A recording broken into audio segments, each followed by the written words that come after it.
અમેરિકાએ ભારત ઉપર 25% ટેરિફ લાદ્યો છે તો પાકિસ્તાન ઉપર 19% ટેરિફ લાદ્યો છે. અમેરિકાના રાષ્ટ્રપતિ ડોનાલ્ડ ટ્રમ્પે ભારત સહિત 92 દેશ ઉપર નવા ટેરિફ લગાવ્યા છે. 7 ઓગસ્ટથી આ ટેરિફ અમલમાં આવશે.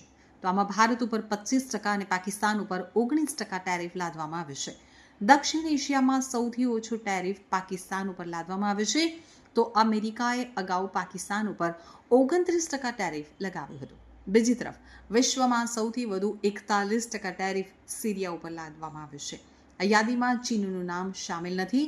ટ્રમ્પે 2 એપ્રિલે વિશ્વભરના દેશો ઉપર ટેરિફ લાદવાની જાહેરાત કરી હતી, પરંતુ 7 દિવસ પછી તેણે 90 દિવસ માટે મુલતવી રાખવી હતી અને થોડા દિવસ પછી ટ્રમ્પે 31 જુલાઈ સુધીનો સમય આપ્યો હતો.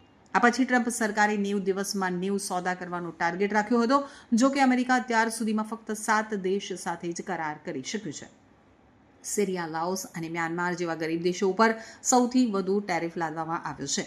અમેરિકાએ આ બંને દેશો ઉપર 40થી 41%ની ભારે ટેરિફ લાદ્યો છે, જે સૌથી વધુ દર છે. અમેરિકાનો સિરિયા સાથે ખૂબ જ ઓછો વેપાર છે, પરંતુ હજુ પણ તેના ઉપર 41% ઉચ્ચ ટેરિફ લાદવામાં આવે છે. સિરિયા ઉપર લાંબા ગાળાના આર્થિક પ્રતિબંધોને કારણે આવું થયું છે. તો મોટાભાગના કપડાં મ્યાનમારથી અમેરિકામાં નિકાસ કરવામાં આવે છે, જ્યારે મુખ્યત્વે ઇલેક્ટ્રોનિક સાધનો લાઓસથી મોકલવામાં આવે છે. અમેરિકાને લાગે છે કે ચીન તેના માલ ઉપર ભારે ટેરિફ ટાળવા માટે આ દેશોનો ઉપયોગ કરી રહ્યું છે. એટલે કે ટેરિફ ટાળવા માટે મેડ ઇન ચાઇના માલ લાઓસ અથવા મ્યાનમાર જેવા દેશોમાં મોકલવામાં આવી રહ્યો છે. તો રાઇટર્સના અહેવાલ મુજબ 2024માં લાઓસથી યુએસ આયાત બમણાથી વધુ થઈ ગઈ છે.